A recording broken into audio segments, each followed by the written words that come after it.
Tere hommikust kõigile ja tere tulemast 6. Eesti internetipäevale. 6. ei saa küll öelda kahjuks järjest, sellepärast et eelmisel aastal jäi üks vahelt ära, aga sel aastal me oleme juba õppinud ja tegutseme pool virtuaalselt, pool reaalselt. See tähendab seda, et meil on siin stuudios 3 paneeli järjest väga huvitavate osalejatega, väga päevakajalistel teemadel ja teie, lugupeetud publik, olete virtuaalne. Mina olen Henrik Roonemaa, uudisteportaali Geenius.ee kaasasutaja ja olen kuulunud ka aastaid sellesse töögruppi, mis Eesti Interneti Sihtasutuse juures seda internetipäeva ette valmistab. Ja igal aastal ma imestan seda, et nii vana asi nagu internet ja nii küps mõnes mõttes, aga ikka toovad inimesed lauda üha uusi teemasid, mille üle arutada. Ja igal aastal tunduvad need sellised värsked ja huvitavad. Ja tegelikult nii ka tänavu. No mõelge, me võiksime tegelikult rääkida bittidest ja baitidest ja ruuteritest ja kaablitest ja kõigest sellest, aga me räägime tegelikult täna millest? Me räägime valeinfost, me räägime energiast ja rohepesust ja me räägime interneti kui sellise suveräänse, ma ütleks isegi kultuurilise nähtuse tulevikust üldse selles maailmas, kus me elame. Ja igati 21. sajandi teemad, kas teile ei tundu? Me oleme täna siin stuudios, minu töö on küsida panelistidelt küsimusi, aga minu teine töö on ka vahendada teie küsimusi panelistidele. Et me oleme seda teinud ju varem avatud tubade klubis, Telliskivis ja erinevate tubade klubis. Ja see tähendab, et oleme kõik tulnud kokku ja te olete saanud sekkuda vestlusesse ja on selline mõnus jutt tekkinud. Täna me peame seda kuidagi virtuaalselt tegema, nii et mul oleks väga hea meel, kui te väga aktiivselt küsiks ja sekkuks ja vaidleks ja ütleks, see ei ole üldse tõsi ja mina arvan nii. Ja need küsimused jõuavad siis ka minuni. Aga selleks, et alustada õigeaegselt, nagu üks telesaade peab hakkama peale õigeaegselt oma esimese paneeliga, on meil vaja korda ajada veel üks erakordselt tähtis asi. Ja see väga tähtis asi on see, et ma kutsun siia Eesti Interneti Sihtasutuse juhi Eiki Sibula, kes ütleb oma tervituse. Eiki, palun.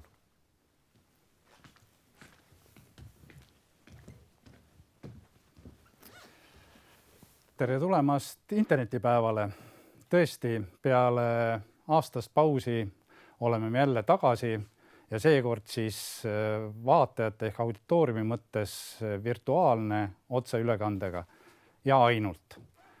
Et nüüd peaks tulema see tõdemus, et miski pole endine peale pandeemia algust, aga viirus tõesti on meid kõiki viisil või teisel mõjutanud ja kindlasti ka negatiivselt, aga ka positiivselt. Kas te kujutaksite ette täna 2-tunnist koosolekut Tallinnas või Brüsselis, kus osalejad peaksid ainult selleks kohale sõitma?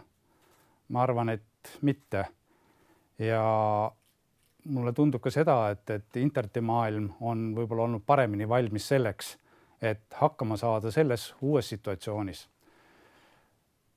Eesti Interneti Sihtasutus on näiteks pandeemia alguses üle 30% rohkem .ee domeene müünud. Nii et neid näiteid on väga erinevaid, kuidas me kohaneme selleks ja me peame kohanema. Nii nagu iga kriis on ka see kriis andnud tõuke arenguks ja meie asi on seda nii-öelda tagant tõugata. Tervise- ja majanduskriis on jätnud jälje ja mõnedele teemadele, mis tundusid, et on juba selgeks vaieldud, on teinud uus vaade. Ja näiteks valeinfo internetis, mis täna võib juba iseenesest rahva tervist ohutada, kui see läheb selliseks, mida liiga paljud inimesed usuvad. Meil on siis tõesti 3 arutelupaneeli, nagu Hendrik ütles, ja nad viisil või teisel siis ennustavad homset interneti ilma.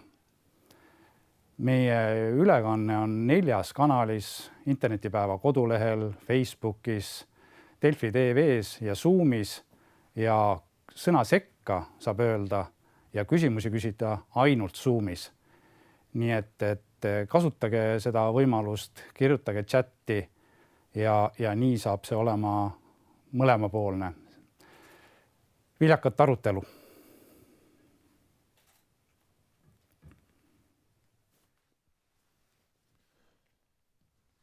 Nii, tere hommikust. On mul hea meel soovita meie esimese paneeli lugupeetud osalejatele. Ma hakkan siit poolt peale. Katrin Tiidenberg, Tallinna Ülikooli professor. Tere, Katrin. Tema kõrval Martin Laine, Delfi. Tere. Tere. Ja Karmen Turk, advokaadibüroo Trinity. Tere. Tere hommikust. Ja siin minu väga vasakul käel suures ekraanis, ma ei tea, kuidas publikul on veebikonstaabel Andero Sepp, keda me loodame, et maagia manab. Tere, Andero. Kas sa kuuled meid? Ja, tere. Kuulen. Väga hästi, kõik on olemas. Andero, kuidas täna internetis olukord on? Kell on 10, sul on tööpäev juba alanud, et mitu inimest trellide taha oled pistnud? Ei, trellide taha me tegelikult kedagi ikkagi ei pista. Enamasti on võimalik probleeme lahendada inimestega lihtsalt nendega suheldes viisakalt. Okay, aga ütle, saad sa välja tuua näiteks selline 1-2 asja, mida sa täna millest su tööpäev koosnenud on? No tänane tööpäev on koosnenud alustuseks sellest, et tuleb ennast kurssi ja sellega, mis öö jooksul toimunud on, kui palju on tulnud kirju, kui palju on tulnud pöördumisi ja siis kuskilt otsast tuleks alustada neile vastamist. Vaadata, kas nende hulgas on midagi sellist, mis vajab kiiresti vastust, sekkumist või kuskil edastamist või on kõik sellised pigem infopäringud, millele tuleb võiks vastata siis hiljemalt 3 tööpäeva jooksul, et tegelikult me vastame küll oluliselt kiiremini. Aga meie selline termin on kuni 3 tööpäeva. Kas täna oli midagi sellist, mis oli kiireloomuline, et pidid juba tegelema? Ei, õnneks mitte. Ja rahulik päev järelikult. Martin, kuidas teil Delfis? Ei, kas võrra sõnad.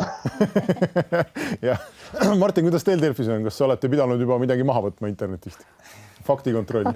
Ega me maha ei võta midagi. Samamoodi, et me saame märkida Facebookis, meil on see õigus, et märkida Facebookis valeinfo sildiga ja see siis piirab sulle postituse reach'i, levikut, aga ja võib ju öelda, et tegelikult on kogu aeg selliseid postitusi, iga päev.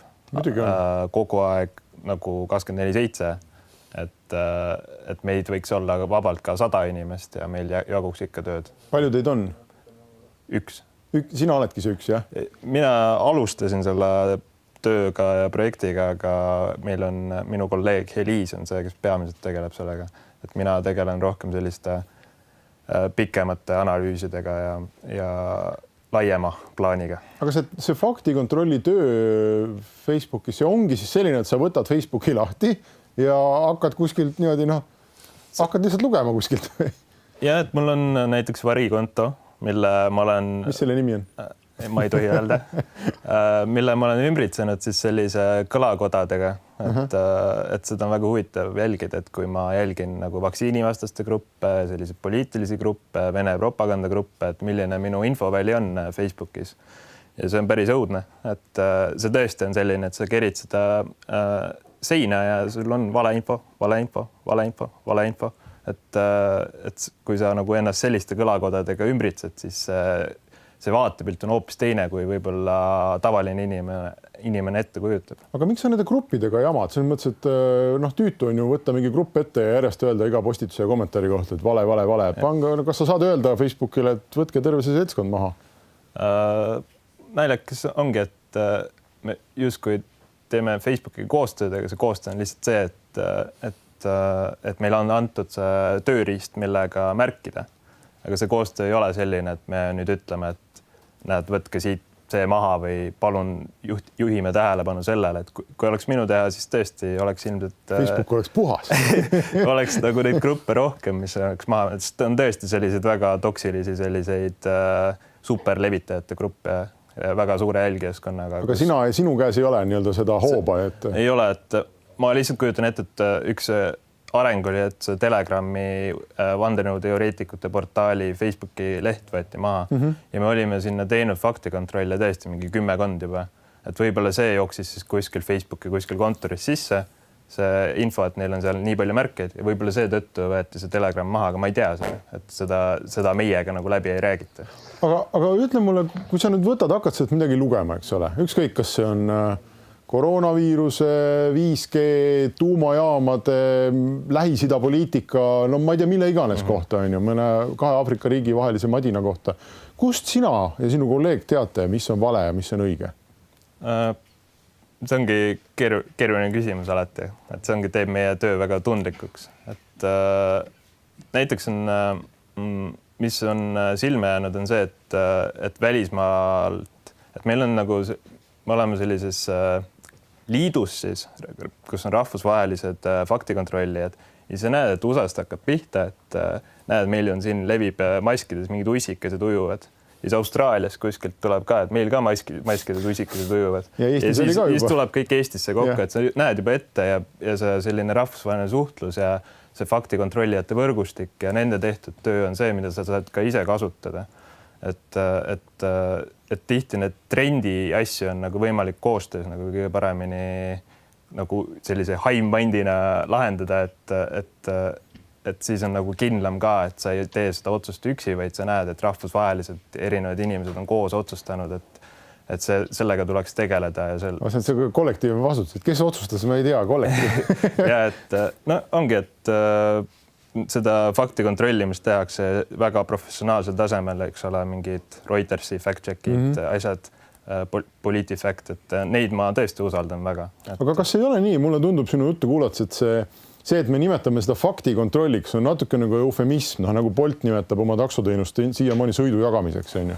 Et ei ole erilist seost, et see mõttes, kui mina kirjutan mingi postituse ja teen seal tõesti nagu mingi faktivea, ma ei tea, kirjutan, et Tartu Ülikooli asutati aastal 1622, läks natuke valesti. Seda sa ju ei kontrolli. See, millega sa tegeled, on ikka täielik uhuu. Et et seal on, kuidas öelda, et meie huvitume pigem nagu kahjulikust, sellisest väga sellisest, mis võib tuua endaga kaasa nagu kahju ja on ka soovitatud, eks ole, et kui sa tegeled sellise hullu uhuuga ja teed neid faktikontrolli, paned Delfisse üles, et sa justkui taaslevitad ka seda. Eks sa ütled küll, et see on vale, aga sa justkui taaslevitad ka seda. Aga Eesti kontekstis, et Eesti keeleruum ja see kõik on nii väike ja ma usun, et sellel on roll, kui sa nagu suudad selle reach'i ja selle kõik maha võtta sotsiaalmeedias, et see osa sellest, et me ei tee neid faktikontrolli niisama, vaid me paneme sinna märke peale, mis aitab ka selle levikut peatada. Ma arvan, et see osa on nagu oluline selle juures, millel on mõte.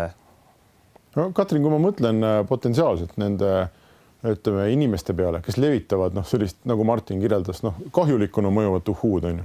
Keegi teeb nalja, vahet pole, ikka juhtub. Aga on nagu võimalik välja tuua terve hulk gruppe, et kes täieliku jama ajavad, eks. Et seal võivad olla, ma ei tea, hullud, lihtsalt kliinilised hullud inimesed, vaimsete probleemidega inimesed, lihtsalt sellised, kuidas ma ütlen, üleannetud võrukaelad, kellele pakub lõbu see, kui kuskil torkad kepi sipelga pessa, on ju. Siis on kindlasti mingisugused kommertshuvidega tüübid, siis on kindlasti mingid poliitiliste huvidega tüübid, on ju. Siis on keegi, kes on, ma ei tea, nii kibestunud ja tal on nii halb olla, et tal on ükskõik, et ta tahab, et teistel oleks ka halb ja valus, on ju. Ja nii edasi, nii edasi. Kas need on kuidagi klassifitseeritud või et teadus on nagu lahterdanud ära inimesed, kes tegelevad uhuu levitamisega ja miks? Ikka on selles mõttes, et seda on praeguseks ju päris tükk aega juba uuritud ja praeguseks me oleme õnneks jõudnud nagu sinnamaale ka, kus juhitakse tähelepanu sellele, et ehkki see sõnavara, mida me kasutame praegu, mis on siis see misinformatsiooni ja disinformatsiooni sõnavara, seejuures misinformatsioon on mitte pahatahtlikult levitatud, mis ei tähenda, et tal ei või olla halbu tagajärgi ja disinformatsioon on siis nii-öelda nimelt pahatahtlikult levitatud. Et ehkki need märksõnad on, ütleme, uued mingi 5-6 aastat, siis tegelikult see jada, kui me räägime propagandast ja igasugustest sellistest asjadest, see kontekst ja ajalugu on siin ju pikk, on ju. Ja neid kategoriseerimisi on tehtud mitut moodi, ongi nagu infotüübi järgi, info jagamise eesmärgi järgi, et kas seal on raha, trollimine, meelelahutus, kaose külvamine.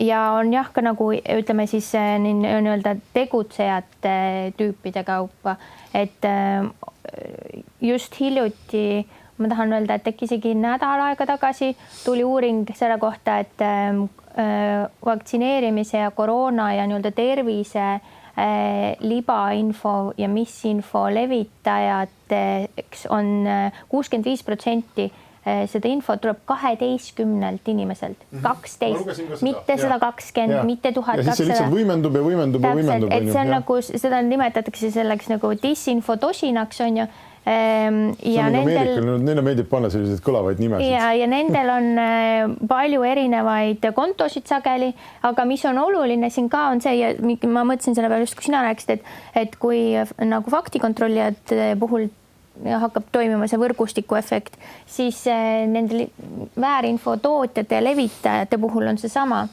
Et ega meil siin väga vähe on originaalselt toodetud Eesti spetsiifilist väärinfot. Heal juhul on see info nii-öelda ümber raamistatud või remixitud mingil kohalikul moel, aga see on tavaliselt kõik ikkagi tuleb kuskilt mujalt.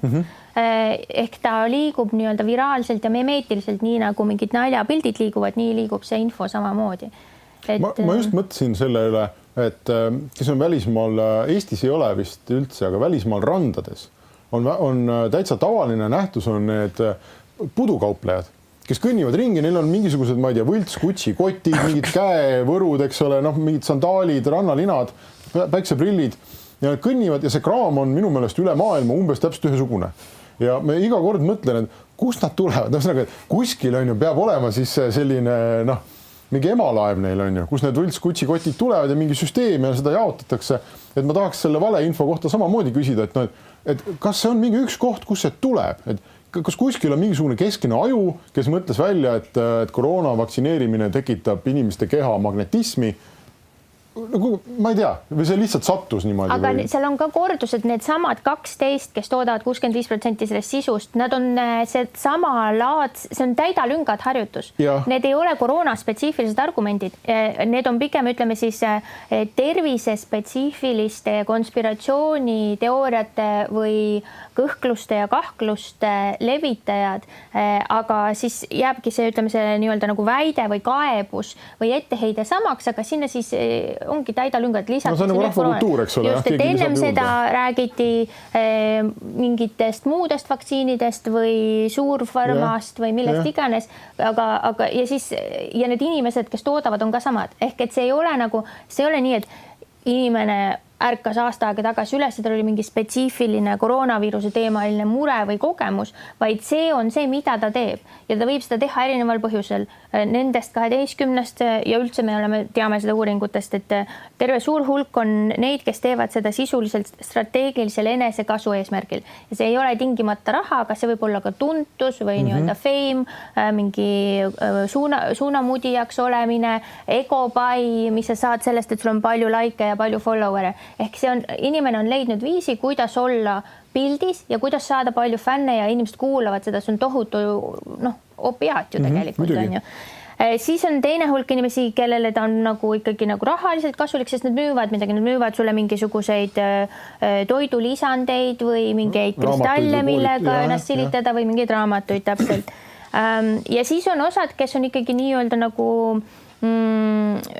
nagu ristirüütlid või nii, et nad on nagu veendunud, et on mingi konspiratsioon ja neil on sügav mure ja sügav ärevus selle pärast ja nad arvavad, et maailmas toimub midagi kurja ja nad üritavad teisi päästa.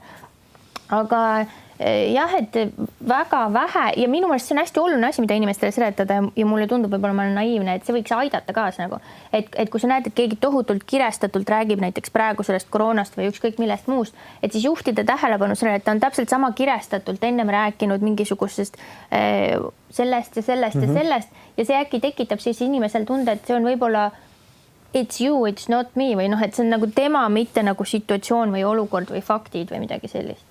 Aga Karmen, tegelikult on isegi minu meelest nagu tohutu ajaraisk, et me siin istume 5 inimest ja see pole esimene kord ja me pole ainsad 5, kes maailmas istuvad. Tohutu arutelu on ju. Delfis on 2 inimest tööl. Kõik raiskavad aega on ju, suur kulu ühiskonnale. Ja ometi me ju teame, kuidas seda kinni panna. Selles mõttes, et leiame need inimesed üles, võtame mikrofoni käest ära, nagu USAs selle Alex Jonesiga tehti on ju, et kõik võrgustikud tulid kokku, ütlesid Alex aitab ja täega. Ja ongi kõik, vana on peaaegu kadunud, et paneme kinni või miks me ei pane seda, kaua teeme seda? Ega lõpuks ongi see, et võtad selle esimese 12, siis võtad teise 12, võtad kolmanda, ega need 12 nagu uued 12 tulemata ei jää. Et see on ikkagi meie kõigi ühise harituse ja lastetoa küsimus lõpuks.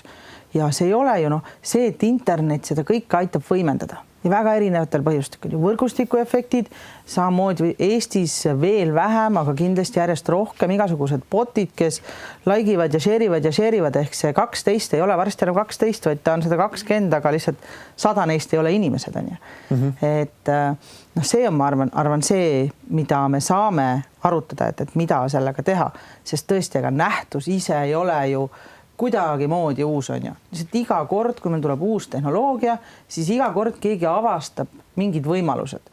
Et kas see vanasti oli külapeol, on ju, jaanitule taga vaikselt sosistamine, kartulimäng, on ju, kuuma kartulimäng, siis tulid ajalehed, on ju, mis kõik võimalused, et näiteks see suur kuu pettus, mis kunagi oli New York Timesis, on ju, kus nädalat järjest räägiti. Aga need on ikkagi pigem sellised, ütleme, kui me räägime sellest traditsioonilisest meediast, et need on, meil on võimalik muidugi välja tuua väga kõnekaid näiteid. Aga see ei olnud, ma ikkagi julgen väita, olles ise ka ajalehtedes töötanud, see ei olnud selline pidev, igapäevane nagu tervet ühiskonda mõjutav jura. Aga motivatsioonid on ju samad. Need samad inimtüübid, kes seda teevad, mis tahes, kas nad teevad siis mingi isikliku kasu nimel, samamoodi, kui sa ikka, ma ei tea, 17-18 sajandi said nime, mida maailmas iga 10 inimene teadis. Proovi saavutada, see ei ole enam suunamudi, see on super suunamudi. Et motivatsioonid on ju kõik samad. Raha, kasu, päriselt, mure, et motivatsioonid on samad, need inimgrupid on samad, lihtsalt ma arvan, et tänasel päeval tulevikku vaadates see murekoht on ikkagi see, et me juristina, me ka ju kõik, juristid ikkagi tunnetavad, et kogu aeg nagu on see sama küsimus, et aga keegi peab ju vastutama, kuskilt peab saama mingi stepsli välja tõmmata. Ja mul on väga selline tunne, et nagu tõesti aitab äkki sellest jamast. Tõmbame selle stepsli välja, aga siis ongi, et millel me selle stepsli välja tõmbame, on ju. Nendel 12, kuhu tulevad asemel uued, tõmbame välja internetil. Internet on lõpuks ju vahend, on ju. Ega me püstoli tehast kinni ei pane see pärast, et iga teine püstol kellegile viga teeb, on ju. Ma ei tea, Andare, ma tahaks su käest küsida. Sina oled politseinik, et sul ei käi, kui sa vaatad seda kogu seda jura, et kas sa ei ole tõesti mõelnud, et aitab, et ma panen nüüd kinni selle või et keegi peaks, ma teen kaebuse. Ma arvan, et ilmselt ei ole inimest, kes selles infoväljas on ja kes ei ole mõelnud seda, et äkki aitab, et tõmbaks kuskil mingisuguse juhtme tõesti välja. Aga nagu Karmen ütles, et kelle me selle juhtme välja tõmbame, et me võtame siin meie need superlevitajad, tõmbame nendele juhtme välja, ega me tegelikult sellega probleemi ei lahenda. Lõpptulemusena ei ole meil ka võimalik tekitada olukorda, et neil ei ole enam võimalik osta mitte ühtegi nutiseadet ega saada ligipääsu internetti, sest ma ei tea ühtegi pretsedenti, et inimesel oleks keelatud interneti kasutamine. Minu meelest mingitel häkkeritel on kas vangi pandud. Suurt midagi ette võtta. Jah. Stepsli välja tõmbamise näiteid ju on tõepoolest. Meil on riike väga toredad, kes on proovinud, et Türgi on, ma arvan, väga hea näide, kes siin viimastel aastatel on korduvalt proovinud, et tõmbame siis Stepsli välja, on ju. Ja siis see jõuab lõpuks inimõiguste kohtusse, inimõiguste kohus ütleb, et ei, nii ei saa, on ju. Proovib mudavat seadust, tõmbavad uuesti Stepsli välja, inimõiguste kohus ütleb jälle ei saa. Et ega see internet on ikkagi, ta on inimõigusele nii sarnane või lausa samane, et ei ole võimalik täna kedagi ka siis, kui ta põhitegevuseks on väärinfo, mis iganes, kas siis kogemata või tahtlik nii-öelda disinformatsiooni levitamine, interneti äravõtmine, eriti tänasel koroona ajastul, kus sellest sõltub inimeste kool, töö, kultuuris osalemine, ei ole võimalik teha vähemalt mitte ühegi demokraatliku riigi põhiseadused. Aga me ei peagi internetti ära võtta. Ma toon sulle Facebook. Ma toon sulle või teile kõigile sellise, et pista nüüd oma pea august välja, vaatan, kas keegi lööb maha või löö, aga meil on üks väga hea näide, kus, kas see oli jaanuaris või, tõmmati stepsel välja Donald Trumpil. Tegi uue. Suhteliselt rahulik on praegu, ma peaks ütlema. Aga see pole võrreldav. Et ma just tahtsin öelda, et me oleme rääkinud siin nagu kahest, minule tundub, et on kasulik mõelda selles nii-öelda tehnoloogia pinus, nende kihtidena, et kui siin üleval on see kasutaja, liides ja kasutaja ja see, mida ta postitab ja siis siin all on sisuliselt internetile juurdepääs, on ju. Ja siis siin vahepeal on kõik need kihid, nagu need infrastruktuuri kihid, on ju. et kas sul on nagu pilveteenust sulle osutatakse, kas su äpp on App Store'is, kas sind visatakse platvormilt välja ja nii edasi, siis me teame, et see digipagendamine tegelikult on tõhus ja ta on seda tõhusam, mida sügavamale ta selles pinus läheb, on ju. Et kui sa postitusele peale lihtsalt sildi, et see on vale, siis see on väga ebatõhus, aga kui tänu sellele sildile see enam ei levi, on ju, siis see, sest vaata, sina ütlesid ka, et meie probleem pole selles, et see on uus asi, vaid meie probleem on skaalas, täiesti hoomamatus skaalas, mis see tähendab, et loogiline on mõelda, et ka lahendus on skaalas ehk siis deeskaleerimises ja selle nii-öelda reach'i nagu pidurdamises. Ja meil on näiteid, seesama Alex Jones, seesama Trump, on ju, kui sa ikkagi digipagendad läbi mitme kihi, siis see töötab, ta võib üritada midagi luua. Ta võib teha oma blogi kuhugi. Just, tal ongi nurgas blogi, mida keegi eriti ei loe peale tema lojaalsete järgijate, mis tähendab, et see muutub kohe teist laadi nagu probleemiks, on ju. Aga sealt tekib see, et okei, meil on inimesed ja internet on inimõigus, ma olen sellega nõus, aga seal vahepeal, mis on ka väga suur osa probleemist, on see, et enamiku inimese igapäevane kogemus internetist täna ei ole enam see, mis ta oli 2000-ndate algus, kus ta oli hästi mitmekülgne ja killustunud, vaid ta on selliste suurte hiidplatvormide loodud fake avalik ruum. See ei ole tegelikult avalik ruum, see on nii-öelda avaliku ruumi butafooria, millel valitsevad eraettevõtete loodud reeglid, keda on väga raske reguleerida seadustega ja kellel on väga selged oma erahuvid. Et mulle tundub, et seal on nagu see koht, kus mõelda selle peale, et nii regulatsiooni peale, kuigi siis nii ütleme mingite juhtmete väljatõmbamiseni nagu. Jah, ma hakkasin praegu mõtlema, et kui ma leiaks Tallinna populaarse kaubanduskeskuse ja paneks seal oma mikrofoni ja väikse krapi püsti ja lihtsalt räuskaks päev otsa, siis ma arvan väga kiiresti tuleks selle erapinna mingisugused musta riietunud härrad on ja ütleks, et palun mine ära. Ja nad tulevad ju sotsiaalmeedias ka, aga nad tulevadki lähtuvalt selle sotsiaalmeedia kultuuri taustast. Kui see on Ameerika sotsiaalmeedia platvorm, siis tema sisumoderatsiooni reeglid on loodud koostöös Ameerika sõnavabaduse ja inimõiguse definitsioonidest lähtuvad sellise nagu, see on spetsiifiline filosoofiline lähenemine. Hiina platvormidel on hoopis teine jälle. Ehk siis seal on alati nii, et kui keegi võtab dissid välja, siis ameeriklased selle peale hakkavad minestama ja jookseb neid nii-öelda mustariietunud mehi sulle peale 25 tükki, ütlevad, ei, oh my god, mõelge laste peale. Ja see vastu, kui keegi ütleb, et need ahju ja nood ahju ja mida veel, siis tänu sellele sõnavabaduse obsessioonile tuleb võib-olla longates üks väga väike halli riietatud mees ja ütleb, et ära palun tee nagu. See on see õiguse probleem, eks ju.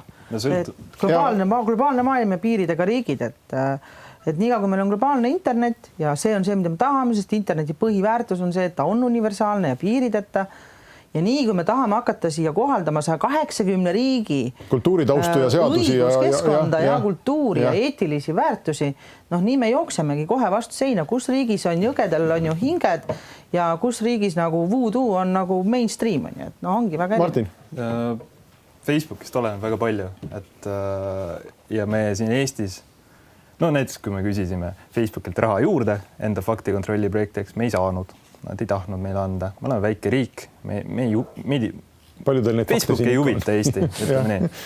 Kui sa tahad Facebookiga ühendust võtta, et võtke see grupp, eestikeelne grupp maha, sa ei tea, kuhu pöörduda. Lugesin artiklit ühest Facebooki töötajast, kes otsustas põhimõtteliselt üksi ühe töötajana, et millise riigiga tegeletakse, millisega mitte. Talle oli see väga traumeeriv kogemus, ta oli reatöötaja, kes põhimõtteliselt pidi otsustama, et kas me Hondurasega täna tegeleme.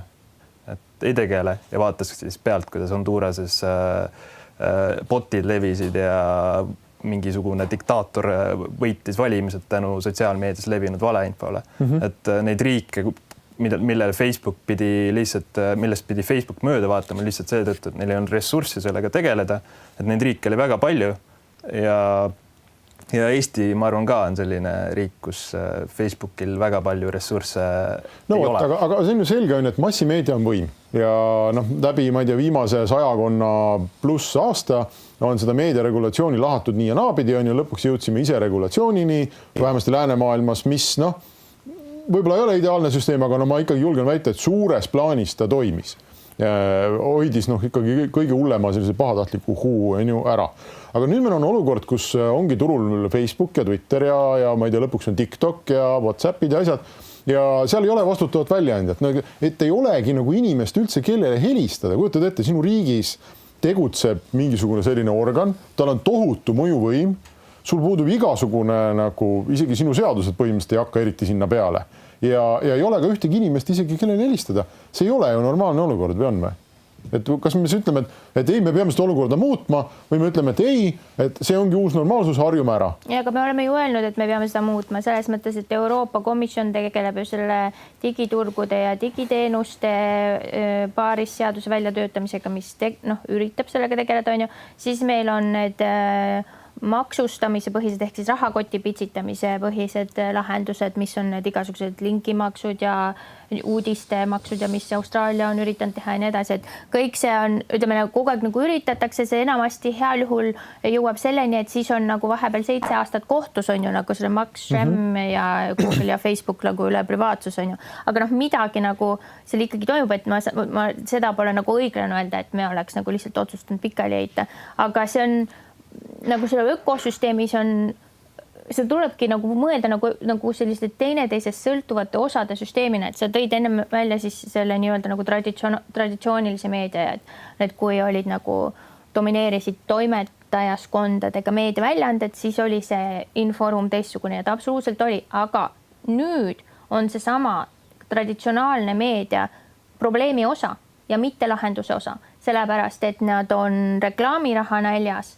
ja tähelepanu näljas ja silmapaaride näljas, mis tähendab, et selle asemel, et otsustada, et meie oleme sellest paremad või meie teeme teistmoodi, on nad nii-öelda pigem laskunud sellele toimetajate kaose tasandile, mis toimub sotsiaalmeedias. Ja siis seal nüüd tekib selline asi, et mingisugune väärinfo käib edasi-tagasi, seda võimendatakse ka pärismeedias, mis tähendab, et seda legitimiseeritakse. Pärismeedia selleks, et saada seda klikki, pärismeedia on väga nõme väljend, kõik on pärismeedia, traditsiooniline meedia on hakanud ja aina rohkem tegelema selle nii-öelda, mida nimetatakse et mõlemal poolel on õigus rääkida või see both sidism, aga tegelikult mõlemad pooled ei ole üldse võrreldavad, et ühel pool on doktorikraadiga teadlane ja teisel pool on maiu, kellel on arvamus, on ju, et neid ei saa panna kahe võrdse häälena sinna ja seda tehakse kogu aeg. Et ma siin nagu jagaks ikka Martin, süüd te laiemalt. olete osa probleemist. Ajakirjanik ilmselt on üks suuremaid meediakriitikuid ka ise, et ma saan aru, mida siin nagu mõeldakse, et kas on minu enda meediaettevõttes sellist informatsiooni, mille nägemisel ma haaran peast kinni ja või ma ei tea, Twitteris kogu aeg ääditakse mind kuhugi, näed, teie ettevõte kirjutas seda, teie ettevõte kirjutas toda. Jah, et mingil määral kindlasti. Vaata, see on veel üks tasand, aga on veel teine huvitav tasand. Meil on üks pealtvaataja küsimus tulnud ka selle kohta, et mis on see inglise keeles on repetition legitimizes. Ühesõnaga, et mingi asja kordamine juba iseenesest tekitab, eks ole, tunde, et nii on või et seal midagi on. Ja meediaväljaanded ju ka päris palju teevad seda, et tõmmatakse kuskilt mingi hästi huu välja ja siis kirjutatakse, et see ei ole nii. Aga et juba, et võib ju küsida, et kas juba see fakt iseenesest või see akt on ju, et me tõstame mingi asja suureks pealkirjaks ja ütleme, et see kõik on vale, et seda ka ei oleks vaja teha, et kas me peaks, mis see õige on, kas me peaks nagu maha vaikima selle ja üldse mitte kirjutama ja üldse mitte ka ümber lükkama mingit jura või me peaks kirjutama, on kellelgi arvamusi? Ma ei tea, mul võib-olla on nii palju arvamus, et see on selline hüpotees, millega viimasel ajal sellised meedia ja väljendusvabaduse juristid nagu pead murravad, et kui meil ikkagi lõppolukorras ükstapuha, mis olukorda me vaatleme, millega üks või teine meist rohkem tegeleb, meil on ikkagi lõppolukorras reeglina see, et lõpuks meil on ikkagi inimene reeglina, vähemalt täna veel, kes ütles ja kes vastutab. Aga selline teooria või mäng, millega siis täna niisugused nagu ütleme juristid ja siis ka muud sellised interneti inimesed nagu mängivad, on just nimelt see, kui me jõuame demokraatlike protsesside riiveni. Et ja siis see mäng on siis see, et on valimispäev, on ju. no ma ei tea, meie mõttes võib-olla kõige parem on mängida nagu e-hääletusega. E-hääletus läks käima ja tuleb uudis sama päev, et e-hääletus on sisse murtud, see on täielikult häkitud, nii kui sa selle avad, nii võetakse su pangakonto, laste andmed, vanaema voodi, et kõik sult ära võetakse ja mis sa teed? Ja tundub alguses legitiimne info, õige info ja tavaline meedia, ta peab otsustama, mis ta nüüd teeb, kas ta kajastab seda või ta enne süveneb ja laskub tehnoloogilisse auditisse ja uurib välja, mis on mis. No tavameedial ei olegi täna valikut, ta kajastabki, eks ju. Ja siis siis tekib see sama repetition probleem, et meil on sotsiaalmeedia, siis tuleb tavameedia järgi, nüüd sotsiaalmeedias sina faktikontrollina lükkad selle ümber, ei ole nii, ei võeta vanaema voodit ära. Nüüd siis paar tundi hiljem sekkub nii-öelda traditsiooniline meedia, ütleb, et ümber lükatud, on ju, aga see kõik kogu aeg kordab. Et see on niisugune klassikalise õiguse probleem, et väljendusvabaduse puhul meie põhiline õiguskaitse seisneb selles, et mina tulen, ütlen sulle, Hendrik, sa oled naine. Sina tuled, ütled mulle läbi kohtu, Karmen, nüüd tule ja lükka ümber ja ütle avalikult samale seltskonnale, Hendrik, sa ei ole naine. Ja selle aja peale kõik teavad, et ma olen naine. Selle peale ehiteks kõik teavad, et sa oled naine ja nüüd, kui ma 3 aastat hiljem tulen ja ütlen, Hendrik, sa ei ole naine, ma valetasin ennist, kui ma ütlesin, et sa oled naine. See on järjekordne kordus, mis hakkab elama oma elu ja sellele tõesti ei õiguslikult ega täna aga ütleme selles ärimudelite süsteemis, mis omavahel on põimunud, ei olegi lahendust. Et siin on vaja nagu mingit õigusinnovatsiooni lisaks. Mina usun ka Barbara Streisand efekti, et see oli siis see kuulus asi, et kui sa juhid mingile valeinfole enda kohta käiva laimule avalikult tähelepanu, siis sa ju kordad ka seda laimu ja sellega sa võid enda olukorra veel kehvemaks teha. See on see põhiline jutt, ei, ma kindlasti ei taha presidendiks saada. Mis te räägite? Mul ei ole mõtteski olnud seda asja. Kes sellist jama üldse ajab? Mis ma tahtsin öelda on see, et me räägime siin massimeediast või sotsiaalmeediade suurtest kanalitest. Et see, mis toimus USA-s, ilmselt me nõustume, et see on ju valeinfo levitamise tulemus.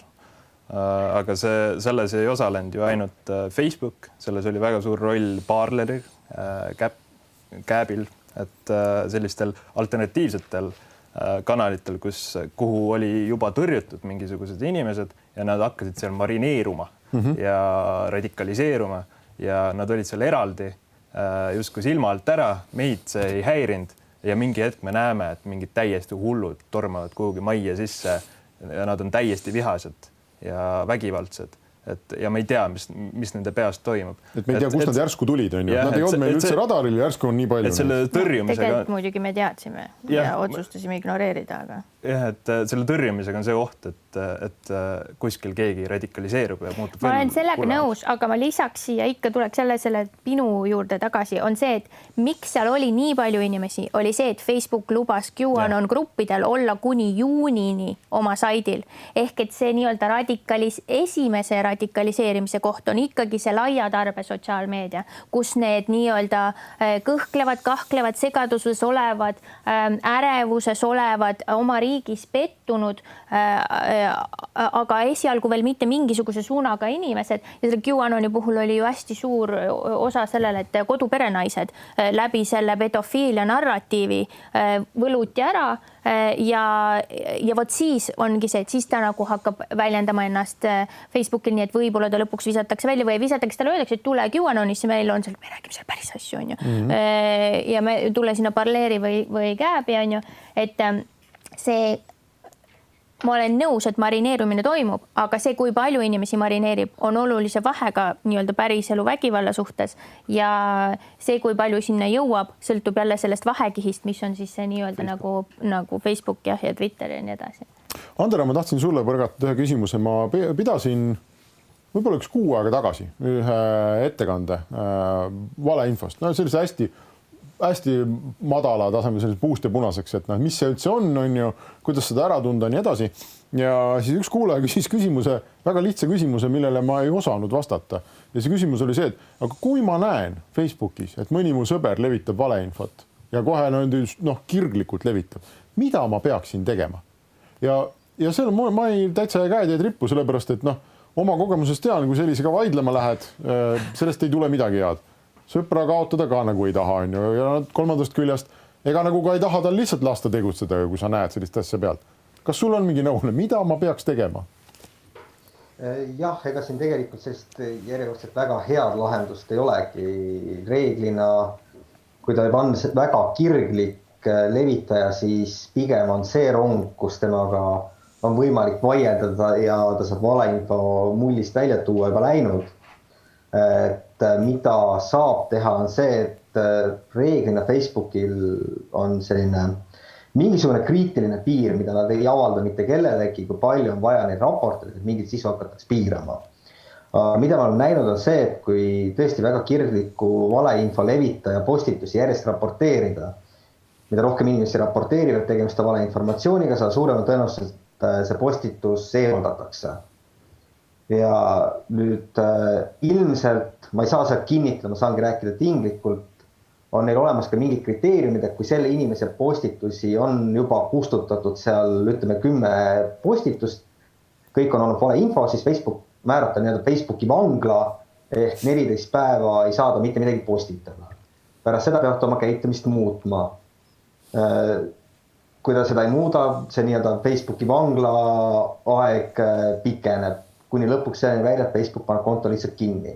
See on küll ajutine lahendus, aga olgem ausad, oma selle infomulli üles ehitamine on ka päris tüütu. Tee endale uus konto, liitu uuesti kõikide nende gruppidega, kus oli lisa uuesti kõik oma sõbrad ja siis korda seda protsessi korduvalt ja korduvalt, et mingil määral Facebook võitleb selle valeinfoga, kas see võitlus on efektiivne, ta võiks olla efektiivsem, et pigem on ta selline aeglane ja järgi jooksev olukorras, kus rong ilmselgelt liigub eest kiiremini ära, kui see jooksja ise joosta jõuab. Mõni, see oli vist paar aastat tagasi, kui levis paljude Eesti selliste Twitteris populaarsemate inimeste seas, käis sinne laine, kus neid hakkasid jälgima mingid vene nimedega inimesed, keda vist ei olnud olemas, ma arvan. Ja siis levis selline teooria, et seda tehakse selleks, et kui peaks mingi jama tulema Venemaaga, siis kõik need vene botid põhimõtteliselt võtavad ja hakkavad raporteerima nende Eesti inimeste postitusi. Twitteri loll masin näeb, et mingi jama on ja tõmmatakse meil kommunikatsioonikanal kinni.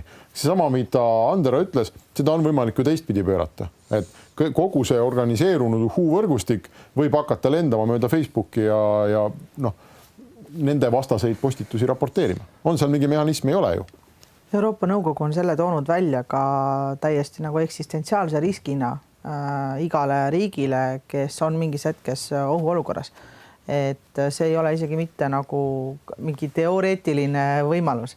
Et need botid on ikkagi ju loodud kindlate ülesannetega.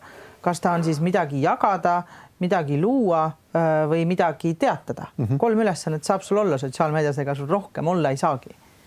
Et nii ta kahjuks ongi ja see on kindlasti koht, millele on jällegi väga raske leida lahendust, sest et mis see, kes suudab seda tegelikult jälgida, et kui me kuuleme, et meil Eestis on heal juhul 2 inimest, kes siis niimoodi päriselt võtab selle südameasjaks ja tegeleb sellega iga päev.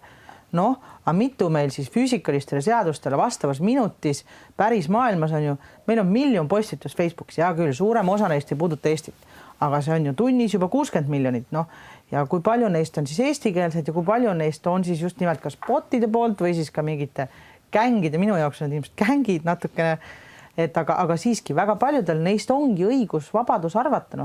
Ma võin jumala pöördesse minna, kui ma hommikul näen jälle oma newsfeedis, et lame maa ja siis tulevad sinna järgi kohe on ju vaktsiinid ja kõik see, aga lõpuks nii kui sa kellelegi haiget ei tee, seal peab olema ka teatud selline demokraatlikule ühiskonnale tolerantsuse baas, aga loomulikult see lõppeb seal, kus see muutub kellegile nagu kahju tekitavaks. Me jõuame jälle tagasi selleni, et Facebookil on vaja peatoimetajat, kohalikku peatoimetajat. Ja nagu ma ütlesin, siin oli, et me ei saa räägi ainult Eestis, siin oli terve maailma jagu, oli ainult 1 inimese vastutada. Et see ressurss, mis sinna Facebooki poolt lükatud on, ei ole üldse suur ja loota, et siis Facebook hakkab siin mingit Eesti konteksti mõistma ja eesti keelt mõistma, kui neid reporditakse. et loota, et Eestis on üldse võimalik midagi eestlaste poolt, väheste eestlaste poolt reportida nii palju, et see jõuaks kuhugi Facebooki mingisuguse võlli silme ette. Et see kõik on väga suur probleem Eesti jaoks, et me oleme Facebooki silmis lihtsalt väga väike. Me peame tegema riiklikke botte, kapo botte põhimõtteliselt, nii häid botte, mis kõik raporteeriks, et number üles saada. Siin ongi nagu see, et seni kuni see süsteem kus nagu kõige olulisem valuuta on tähelepanu, on ju, siis ükskõik milline strateegia mõeldakse välja turundajate poolt või sageli fännide poolt nii-öelda nagu mingil kas õilsal või siis vähemalt mitte nagu otseselt halval eesmärgil selleks, et inimeste tähelepanuga manipuleerida, siis kohe reaalselt poole päevaga on see kasutuses absoluutselt kõikide teiste manipulatiivsete, kuritegelike, trollivate ja nii edasi eesmärkide jaoks, et Joan Donovan on, temal on üks suur väärinfo projekt ja nemad on just kaardistanud ja teinud sellise nagu taktikate sõnaraamatu, nende nii-öelda siis tähelepanu häkkimise ja sellega manipuleerimise taktikate sõnaraamatu. Ja noh, kus on siis need samad botid, aga siis ongi see swarm ehk siis see sülemina pealetulek, siis on mingite hashtagide kaaperdamine, siis on see nii-öelda see otsimootori optimiseerimine, mis on nagu turundustaktika, et mis tuleb esimestena, kui keegi otsib midagi. Ja tavaliselt, mis on nagu sellise läbimõeldud kampaania tundemärk, on see, et sa kasutad rohkem kui ühte, mis tekitab siis sellel tavalisel segaduses pidevalt imeliku informatsiooniruumis elaval inimesel sellise tunde, et aga ma tegin selle pingutuse ära, et nagu kontrollida. Et okei, ma nägin midagi imelikku, aga siis ma guugeldasin ja see sama tuli, sest nad on search engine'id või no selle otsingumootorid ära optimiseerinud. Ja siis ma läksin, vaatasin teises platvormis seda hashtagi ja tuli ka sama, sellepärast, et see hashtag on kaperdatud järelikult, seal ikka midagi on ju. Või siis, noh, ütleme praegu selle konkreetse vaktsiini vastasuse puhul tekib juurde veel see nii-öelda nagu või noh, vaktsiini probleemistiku puhul tekib juurde see, et see on teadus. See on keeruline asi, millest enamik inimesi ei saa aru. Ja lisaks ei saa enamik inimesi aru sellest, kuidas toimub kvaliteedikontroll akadeemilises maailmas. Ja? Ehk et see, et keegi ütleb, et I'm a scientist ja tal on tegelikult näiteks magistrikraad, et see tähendab midagi märkimisväärselt muud, kui tal on doktorikraad, siis tähendab veel see, millisest ülikoolist, kas tal on mingist välja mõeldud internetist ostetud diplom või ta käis päriselt koolis. Siis, et kui mingi asi on avaldatud teadusajakirjast, teadusmaailmas on samamoodi need kuritegelikud teadusajakirjad. No põhimõtteliselt jah, nagu, ja just, et selle nimi on predatory, noh, mis see siis on, kiskja ajakirjad, kes noortele alustavatele teadlastele kirjutavad, et pst, anna mulle 400 € ja ma panen sulle artikli üles, et need kõik asjad ja ilmselgelt me ei saa eeldada, et üks tavaline inimene hooliks sellest või saaks sellest aru või ja siis ongi see skaala küsimus, vaata, et kuidas me ehitame selle sinna süsteemidesse sisse, on ju. Okei, me saame neid kleepsusid sinna peale panna, on ju, aga need eriti hästi ei tööta ja noh.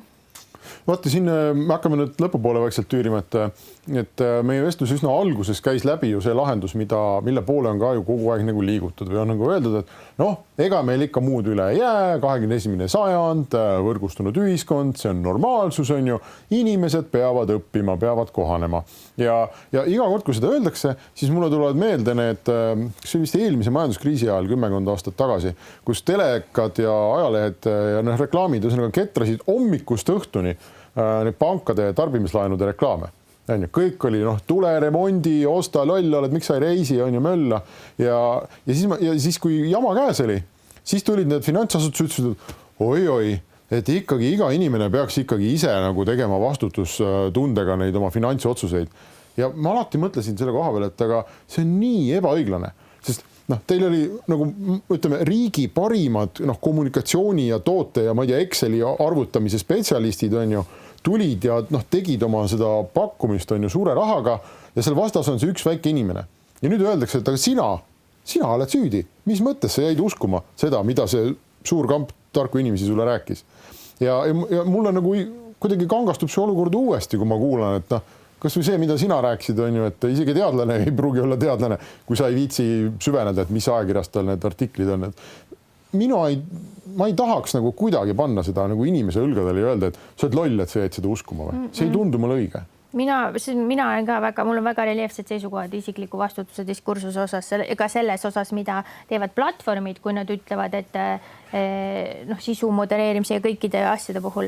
Ja ma tean, ja Karmenil ilmselt on siin väga informeeritud seisukoht, et mis on õigusruumis, meil ongi isikliku vastutuse õigusruum, aga tegelikult need sellised asjad, kus ongi see võrgustiku efekt ja see suur skaala ja probleem on struktuurne ilmselgelt ja infrastruktuurne ja nii edasi, siis lahendus ei ole individuaalne. Nii nagu lahendus kliima tõttu ei saa olla ainult selles, et ma ei tea, söön vähem liha või mida iganes, siis ei ole nagu selle infokorratuse lahendus see, et mina olen targem ja tublim ja kontrollin, mida ma postitan või vähemalt mida ainus osa sellest. Lahendus tuleb kindlasti leida, sest ma arvan, et tegu on demokraatiale eksistentsiaalse probleemiga. Et me oleme siin näinud riike, kus on demokraatia viidud väga-väga viimse piirini seetõttu. Et ma arvan, et selle probleemiga tuleb väga-väga oluliselt nagu tegeleda. Ja mis see lahendus on, me siin arutame tund aega ja ma arvan, et kõik on õige, et sotsiaalmeediale tugevamad päitsed pähe panna ja infrastruktuurilised lahendused, koolihariduses rääkida meediapädevusest, et need igal tasandil tuleks selle probleemiga tegeleda nii individuaalsel kui ka laiemalt. No rääkivate selleni, et lõpuks me jõuame selleni, et kes on haavatavad, on need, kes on oma riigis pettunud, sageli, kellel on majanduslikud raskused, kellel on ärevus ja depressioon, jällegi suured struktuursed asjad, vaimse tervisealase hoole kättesaadavus, ebavõrdsus, see, kuidas riik kohtleb oma inimesi, see, kuidas institutsioonid, nagu ma ei tea, näiteks mingi Terviseamet ja nii edasi, kuidas nad kommunikeerivad asju. Kas nad kommunikeerivad 86. aasta retoorikas, kus öeldakse, et sa oled loll, kui sa seda ei usu ja jutul lõpp, või sul lubatakse mingeid küsimusi küsida? Karmen, mis siis on lahendus? Eks ta on õige täpselt see, mis on ka öeldud, et ega isiklik vastutus meil kuskil kaduda ei saa, aga tõepoolest sinna juurde tuleb leida selliseid viise, kuidas seda kõike nagu natukene kogu aeg nagu lükata sinna poole, et see oleks demokraatlikus ühiskonnas meil aktsepteeritav, aga me peame hoidma kogu aeg silma peal, et minul on jällegi tõesti võib-olla hästi reljeefne seisukoht just nimelt selles, et see ütleme viimase 15 aastat, ma arvan, viimased 3-4 aastat me oleme paremini mõelnud just nimelt sellele, et selline asümmeetrilisus võimus, võimalustes ja sellises struktuurses probleemis me oleme hakanud rakendama õiguse mõttes konkurentsiõigust. Väga õige lähenemine. Vaatamegi, kus on see turuvõim ja tegeleme sellega.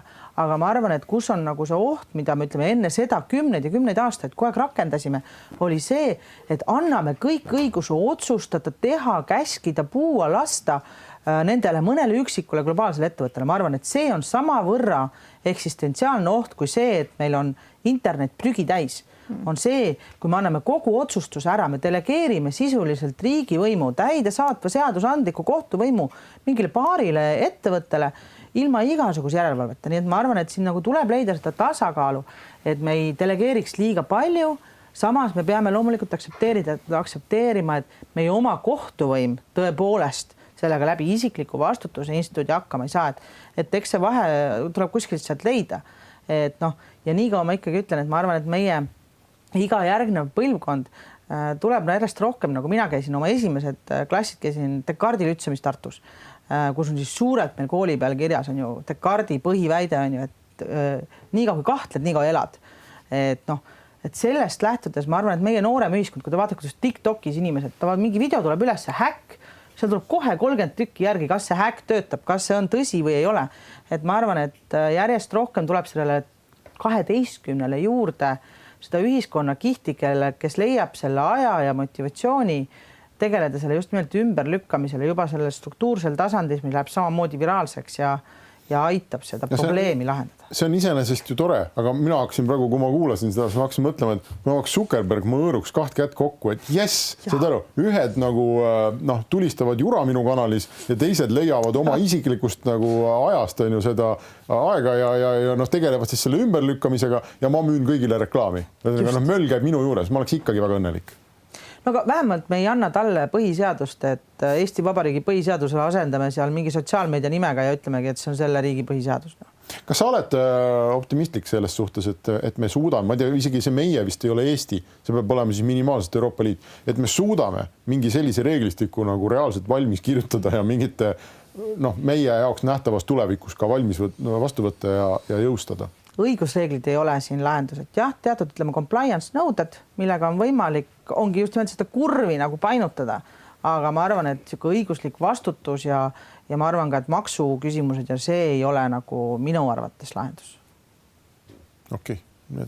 Me ei saa lõpetada nii, et selle lausega, et ei ole lahendus. Aga ma arvan, et ekraanilt tuleb lahendus. Ekraanilt tuleb lahendus. No Andera, sulle siis, sina pead ütlema lahenduse. Ei, tegelikult kui ma peaks ütlema lahenduse, mis kohe täna toimib, ongi see, et lugupeetud kasutajad, et olge palun aktiivsed ja andke palun aktiivselt kõikidel platvormidel teada nii libauudistest kui kõikidest muudest probleemidest, et ega see raporteerimise funktsioon on seal loodudki selle eesmärgiga, et platvorm saaks täita oma siis kohustusi ja kuidagi moodi kaasa aidata. Muidugi tegin sellise kiire otsingu ka, et kui võtta Facebooki kasutajaid on, me räägime miljarditest, siis töötajaid on Facebooki palgal seal napilt alla 59 000. Et ega ei saagi loota, et sealt mingisugune kiire ja mõistlik lahendus tuleb, aga me vähemalt oleme midagigi ära teinud. Et anda võimalus Facebookile reageerida, anda neile võimalus meid natukenegi toetada ja aidata selles olukorras. Ja ma lisaksin siia lõppu siis omalt poolt veel, et raporteerimine on üks asi, aga järjest enam mulle tundub ka inimesed saavad aru, milline võim on blokeerimisel. Et see mõttes, et oma kodu sa hoiad ikkagi ise puhtana ja ma vaataks seda oma sotsiaalmeedia ruumi ka ikkagi kui enda isiklikku ruumi ja see, mis otsuseid mina seal teen, keda ma luban või ei luba sinna, et see tegelikult on, see on minu asi. Vähemasti ma saan proovida piirata seda võimendumist, et see asi ei levi. Aga siis on nii, nagu ma saan hea Delfiga lõpetada. Kunagi sellest on nüüd juba ammu möödas, sind ei olnud Delfis, aga see väga tore meem oli, et ära klikki sitta vist või oli see mingisugune see kakahunnik tehti ka. Et nüüd on teised, kes seda toodavad, aga see mõte, ma arvan, kehtib endiselt. Nii et sellega me siit oma esimese paneeli täna lõpetame. Aitäh, 10 minuti pärast tuleb järgmine.